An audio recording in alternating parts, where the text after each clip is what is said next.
Okay, wait. Okay.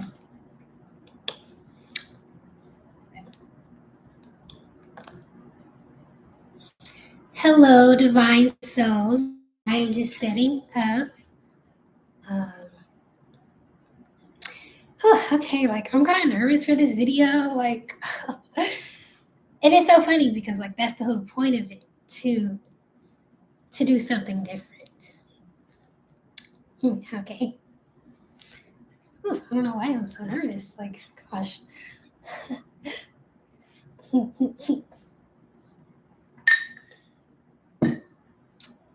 Teeth looking nice. Okay. Hello, divine souls. Again, thank you for joining today. So, how were you still in the closet in 2022? Let me bring my mic closer. And for anyone here, like, please let me know, like, you can hear me fine and everything. Okay. So, yes, today's video is all about showing up as your true self, your magical self, and living your best magical life. So, let's get into it. So, when I say come out the closet, we mean the spiritual closet, the broom closet, of course.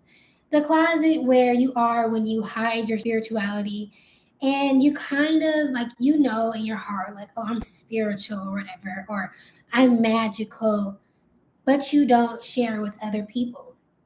And you know, you're in the closet if you're around a group of people and they all are talking about certain beliefs that you don't agree with and you just don't say anything, or even worse, you act like you agree with them. So that's the closet that we want to get out of. And today I'm also going to go into a little bit of research and just some things that I feel like will be helpful in this whole topic. And my necklace, it is a triple moon goddess necklace, perfect for today's occasion because we're talking about magical stuff. Magical stuff.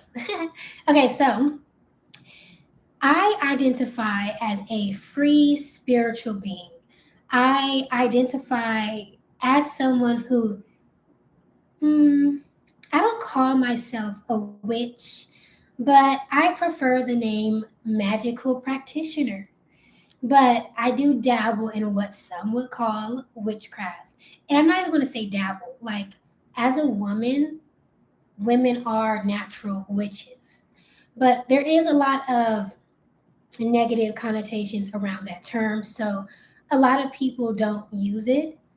And I think that comes from this witch wound that lots of women have, like actually inside their DNA from, you know, all the injustifications that we face in the past. And like women who were healers in the past and women who were magical, they were, you know, tortured or killed. So even to this day, we hold that memory in our body and we're very scared to be ourselves. So I began my spiritual journey a few years ago, and not even a few years ago, maybe like 5, yeah, about 5 years ago. And since then, I have kind of baby stepped my way to the point where it's like, okay, now I'm not just doing manifestation. I'm like actually embodying this goddess, divine, magical energy. And let me see. Okay, so basically for myself, as I just said, I like to call myself a I like to call myself a magical practitioner. And when I got deeper into this whole thing of embodying and embracing my magic, I research everything because how I like to acquire knowledge is I will get a lot about a lot of stuff and now, you know, pick what I want. Like, okay, I like that, I like that. Let's do a little bit of that. Let's do a little bit of that. And okay, talk. But anyhow, so when I first started getting into, I would say magic and witchery, I I kind of learned everything. Like I got all the books, all the videos, and I learned about voodoo, hoodoo, Wicca, the Orishas, African spirituality, even like the Greece and all that type of stuff. And there's so many different kinds of magical and spiritual practices. And I don't discriminate. I love them all. I love Indian practices.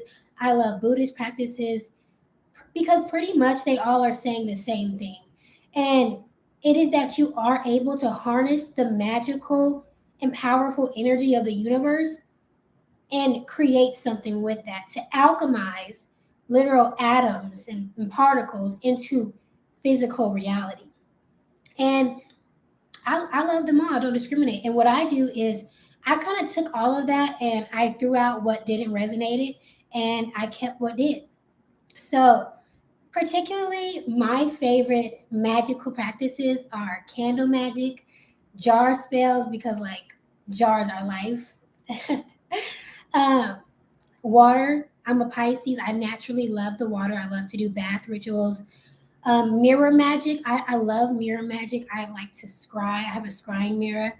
I like to. One of my favorite spells is a money spell with a jar.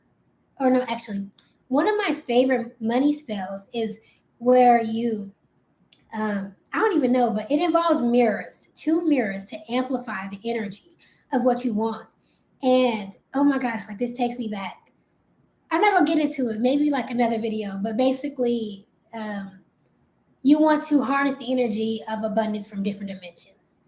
So, anyhow, my altar is my sacred space.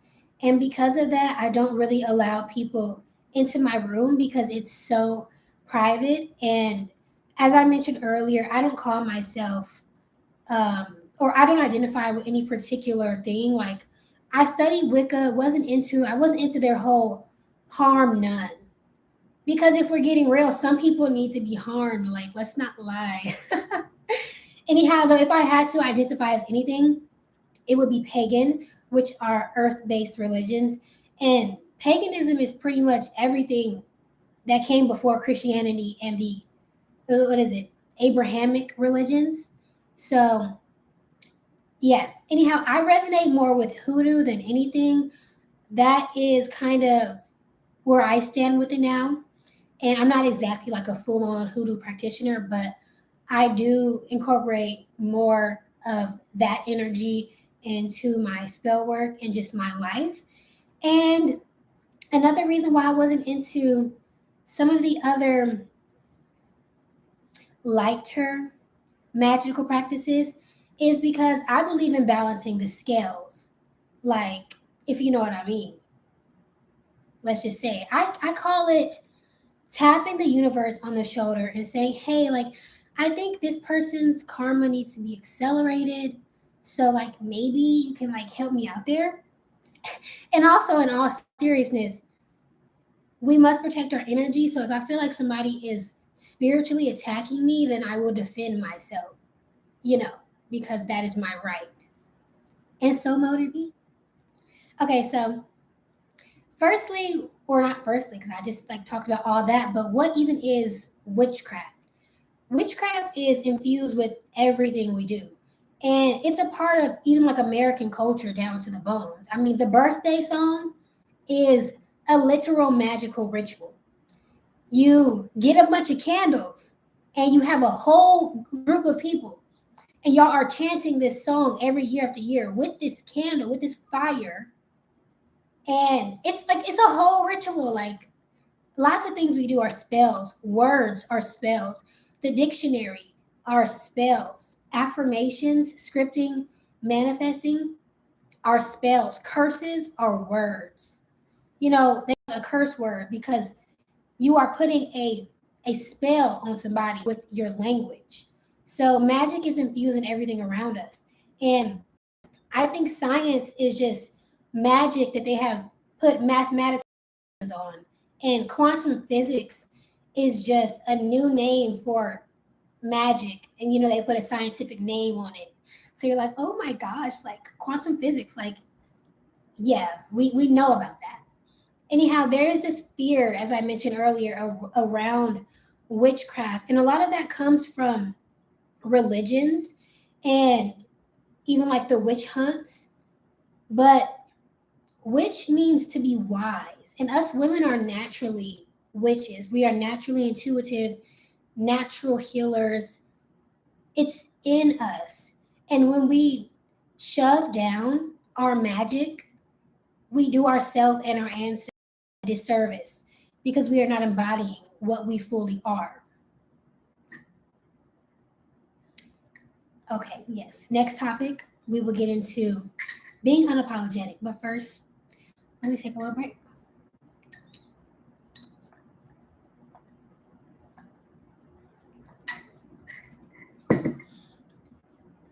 Okay, so gotta show the necklace. This is like so cute. Oh my gosh. Anyhow, being unapologetic is so important when you are embracing your magicality. And I think a few years ago, I would have been a little bit more nervous to like make a video like this because it really does feel like a shift, but it feels so liberating also to just like fully say like, yeah, this is who I am and this is what I do. And the reason why I kind of like I made this video and I titled it, I might change the title, but like, you know, as for now, it's like, how are you still in the closet in 2022? Like, we're grown, we're adults. Why are we scared of what other people think of us in our spiritual practices? And what really put it in perspective to me was that I think of how I want to raise my family one day. And this isn't just about me. Like, I chose this life because I stand for it. I am not separate from my spirituality. I am not separate from my divinity. And I know that in the future, I want to raise my family to be the same way. I want them to have free will and I want them to choose which way they go for their spirituality. But I want them to know that they are spiritual beings, that they are magical. And I know that if I don't fully come out as myself now, before that even happens, how am I going to raise a family if I'm not even secure enough in myself to stand for what I stand in? Like, in a world where people are constantly shoving subliminal messages in your face, you have to be grounded in who you are. And if you want to have a family and have a legacy, you have to show up as your best self for them so you can lead by example. And what's important in being unapologetic is to remind yourself that you are safe. We no longer live in the times where it is unsafe to be ourselves. Like, this is the safest time we've ever been in. This is a whole new paradigm. And the reason why I think it's so important to honor your spirituality and honor your divinity is because you're doing your ancestors a disservice if you don't. They would have dreamed to be able to live this life. They would have dreamed to be able to walk outside with a goddess necklace on and say, yeah, I represent this. They will be so pleased by you if you show up as yourself. And I kind of think of that if I ever have like a little tinge of doubt or fear. And I say, but what would the ancestors do? Okay, so now I want to get into the literal new paradigm that we are in and why it is so much safer for women nowadays to be their spiritual selves, their magical self, their witchy self. And it is because we literally have moved from the age of Pisces to the age of Aquarius. And let's get into this. So the Piscean era started, or am I getting ahead of myself? Am I? Let me see. Okay, no, I'm not. Okay, so the Piscean era started around 2000 something years ago when the birth of so-called Jesus happened. Oh my gosh. The Piscean age started when Jesus was so-called born, and I have like thoughts on that if you can't tell. But that's why you see like Christians with these fish stickers and like bumper stickers that say Jesus, because the age of Christianity was marked by the beginning of the age of Pisces. And the age of Pisces was also called the age of deception, because during this time it was and still is a lot of deception, a lot of illusions, falsehoods going on. As you can see in the last 2 years, a lot of that has been coming to the surface. And us Pisces, I am a Pisces, or whatever. I'm a Pisces, and we are very much in our head. We are very much dreamers. And nowadays, you see people coming out of the dream. That's why they call it an awakening, because they're literally waking up from the illusions that we have been previously stuck in. And no longer are we're not just blindly following ideology. We have our own minds. And that is because we are moving into this age of Aquarius, which I will get into next.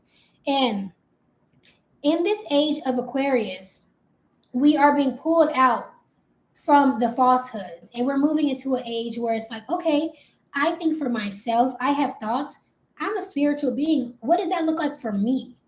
Not just what are you telling me I should believe in? What does that look like for me? What do I believe? What do I think? And I think it's beautiful that nowadays people are moving out of that. And I choose to focus on that instead of just like all the negativity that's been going on.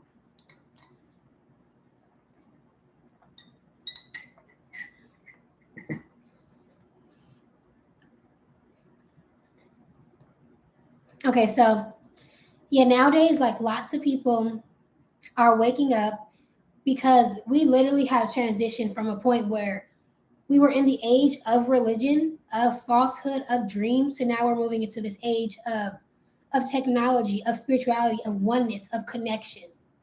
And people are they're much more able to be themselves, because like nobody's getting pitchforks anymore, thankfully.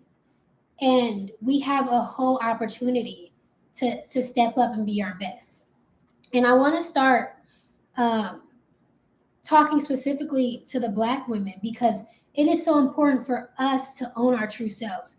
By the way, I will have some journal prompts at the end of this video for kind of helping yourself come out the broom closet.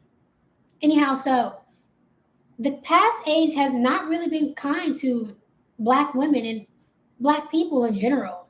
I mean, we were indoctrinated into this new world that we didn't really ask to be in.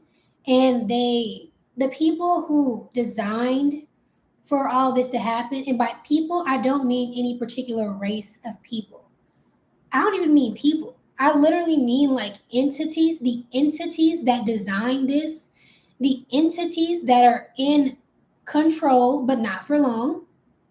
They designed this world so we don't have access to our divinity. But for us in particular, of course, we were kind of ripped from our roots. And it is so powerful for us to take back our power as Black women.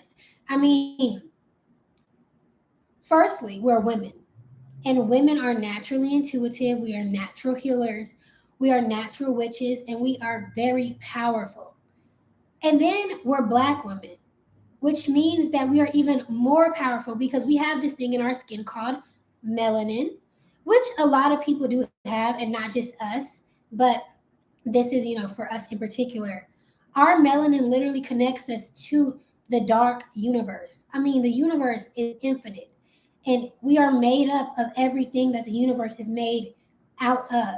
And the way I see my melanin is like, it's almost like the universal particles injected themselves into representation of that, and that's why my skin is brown. Like, I think it's so beautiful. And to all people who are melanated, it's so beautiful that we literally have a piece of the universe on our bodies. Anyhow, So I see lots of underrepresentation in the spiritual and just like the magical community. I don't see a lot of us, and I want to change that. I want to see more Black women who are not religious, who are like, actually, no, I'm actually a spiritual being. I'm actually magical. I actually have power. Like, I want to see more of that. I want to see more Black women step up and say, like, yes, this is me.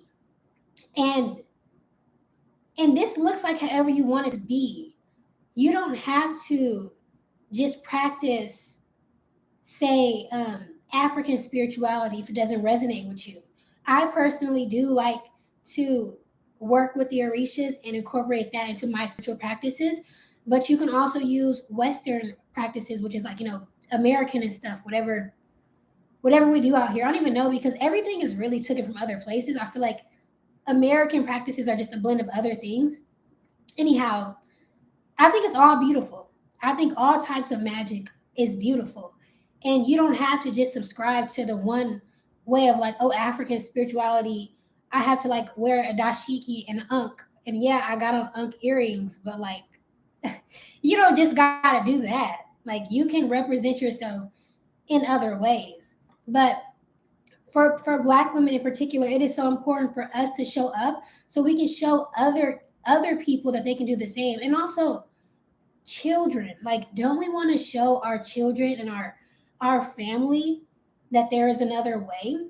And it's so important. Like, my dream is to just see a whole group of Black women who are just like goddesses and like own it, and not subscribe to like Christianity and religion and oh gosh, like, don't.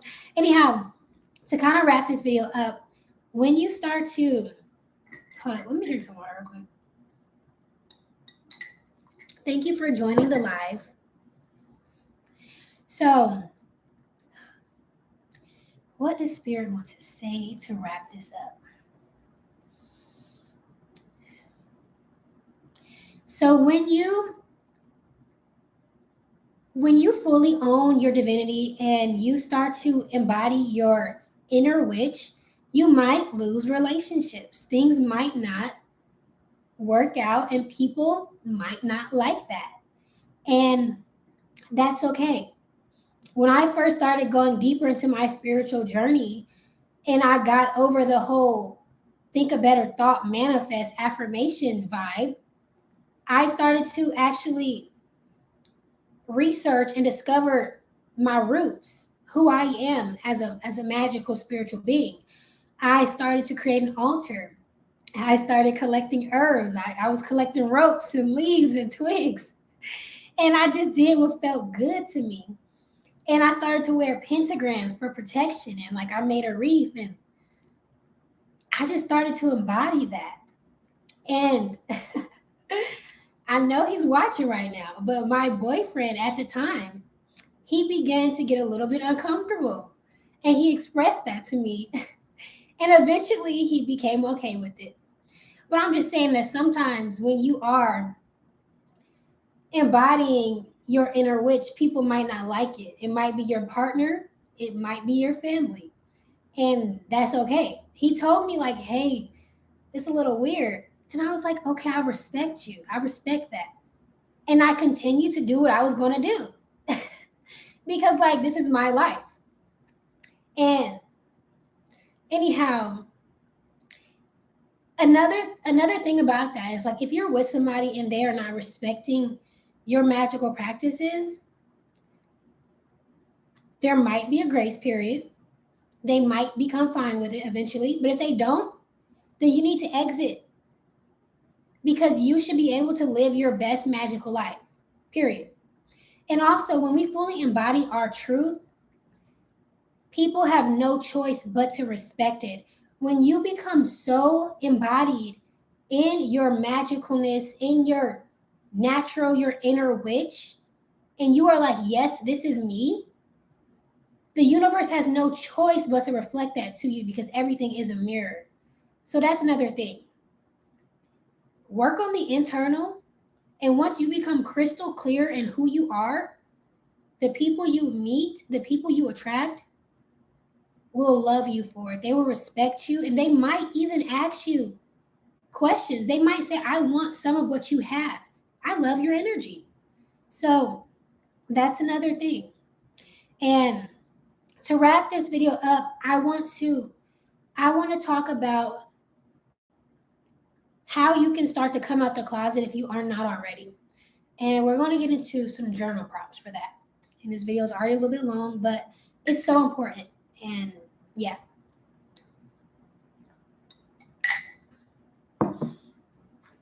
So the journal prompts are, oh, I've been talking too long. So firstly, before you come to anyone and say like, hey, like say like if you was like, I'm a witch, make sure you're embodied first. Make sure you know who you are before you start to share that. Because although I am about being authentic, I'm also about doing the inner work first before I come out to other people. So the journal prompts are, first, what do I fear happening if I come out of the broom closet? How do I think people will react to me if I am my true self? And okay. Okay, so basically it was how do I think people will react to me if I come out as my true self? And if what I think will happen happens, will the world end? Like if you come to people and say like, this is who I am, what's going to happen? Like, will the world end? No, it won't. But just journal on that. Also, am I willing to live my life knowing that I won't get the approval of everyone? And if not, why not? Lastly, what is the best case scenario that could happen once I show up as my full witchy self? Who would I meet? How would I act? Who will I become in the process? And these are just some prompts that I have for you to journal on, to start, pondering on the idea of maybe, say, if you want to wear a pentagram, like if you are not comfortable with expressing your spirituality because of fear of others, then that's something that we need to work on. So that's all I have today for this video. Thank you everyone for watching. And I hope that it inspires you. And it was definitely inspiring to me because like it was even hard kind of like showing up and making this video. But I really wanted to because like I think it's so important. And like we need to get rid of this like misconception that being a witch is a bad thing or it's weird. Like this is a new paradigm, a new age. Like we are safe. We are safe. Okay, so thank you for joining me. Thank you for watching this video. If you liked it, please like it so more women can find it. And comment your experiences with coming out the broom closet. So I will catch y'all later. And just thanks for watching. So goodbye.